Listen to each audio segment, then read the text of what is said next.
is time for Teaser Tuesday. Play that music, Steph. It's another one. We the best. Teaser Tuesday. You love to hear it. Here's the thing. We're going to make it through all 18 weeks, and then we're going to get the cease and desist letter on that thing. That's when we're going to be like, C and D, and then we'll have a new one for next year. Yeah, we'll have a new already been jingle. done. Don't even worry about it. We'll let you sing the jingle. But that is a good reminder, I think, for people, too, that you can, just because we're separating weeks for teasers, doesn't mean anything. You can still place a bet on Monday night and have it roll into week 13. You could even hold out, I guess, for whatever else you want to have out there. And if you want to get real wacky, you could have teased the Steelers last night with the Steelers this week. If you wanted to, you could have had a Steeler teaser leg. They find themselves as 1.5 point. Well, they were 1.5 point dogs. Now they're 1.5 point favorites. So now it's the Falcons is the leg in this teaser. So the Steelers going to head on the road to the Falcons as 1.5 point favorites. 43 is the total. If you wanted to take the Falcons up to 7.5, you could do that. I am going to take a hard pass here on this. This Falcons team, man, this was an offense that, and it's always the quick reminder, the stuff you see on the screen if you're watching at home is the number that is posted here behind us at South Point. I'm reading you Rest of Country books right now, so Rest of Country books, point and a half in favor of the Falcons. In favor of the Steelers.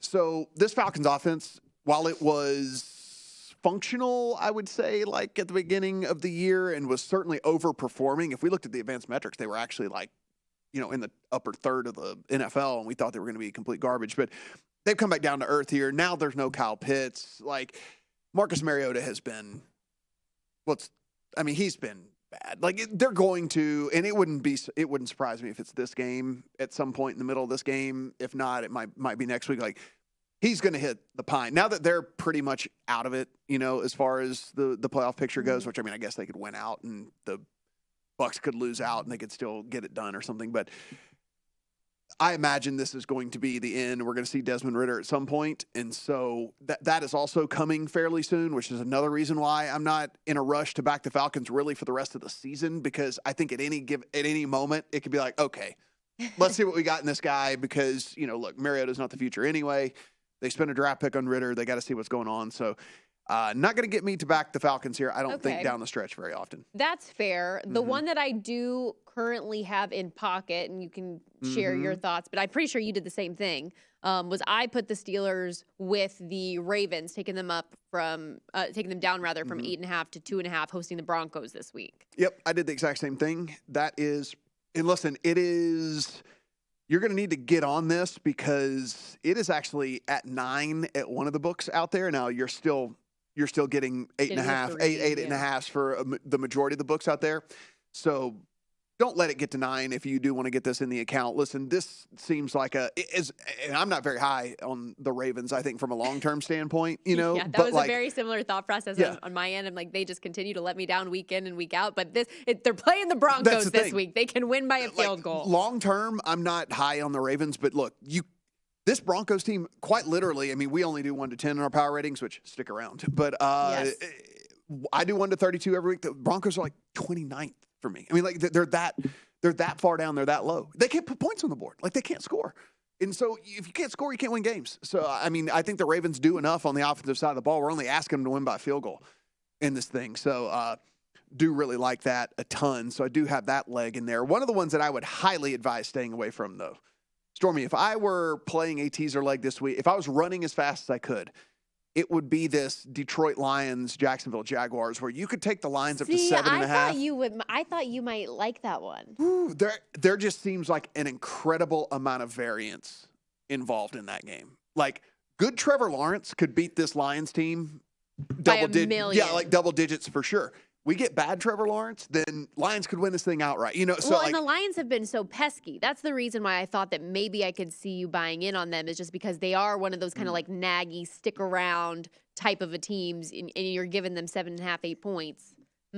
If you like the Jags last week, they started to show. It was like we've gotten those little glimpses of them this year, where you start to go, man.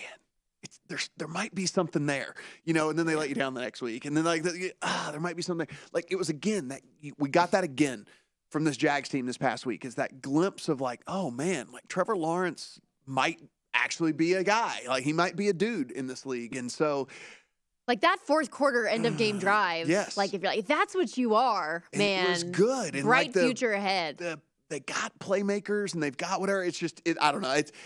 There seems to be a lot of variance in that one for me, so I'm going to stay away from Okay, so if you're staying away from that one, let's talk about a team that you cannot quit, that you have also seen glimpses of and are buying in on, and they continue to be in your top 10 of the power rankings. The Chargers and Raiders are going head-to-head. Do you think that the Raiders might be worth teasing up to the 8?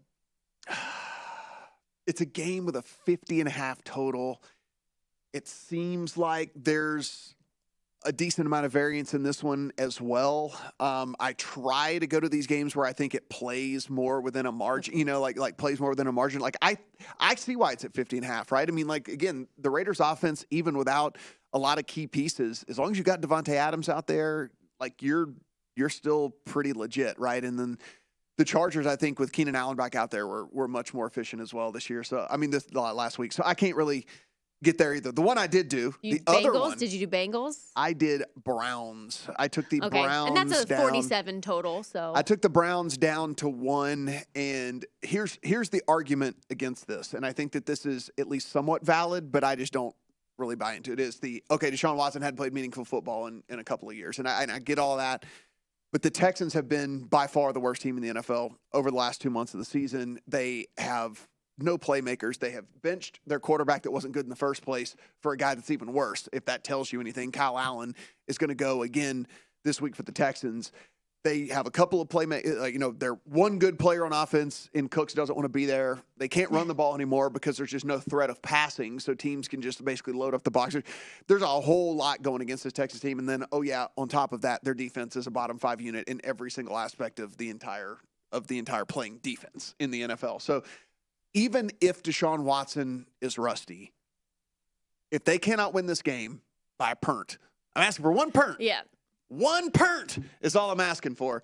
Then they got big problems. So I took the Browns in another one of those teasers. Okay, so that was one of my favorites. The Ravens, obviously, the other because it's already in the account. And my third favorite is the Seattle Seahawks to just win by 2 against the Rams. Just get that down to 1.5. What do you think? And guess what?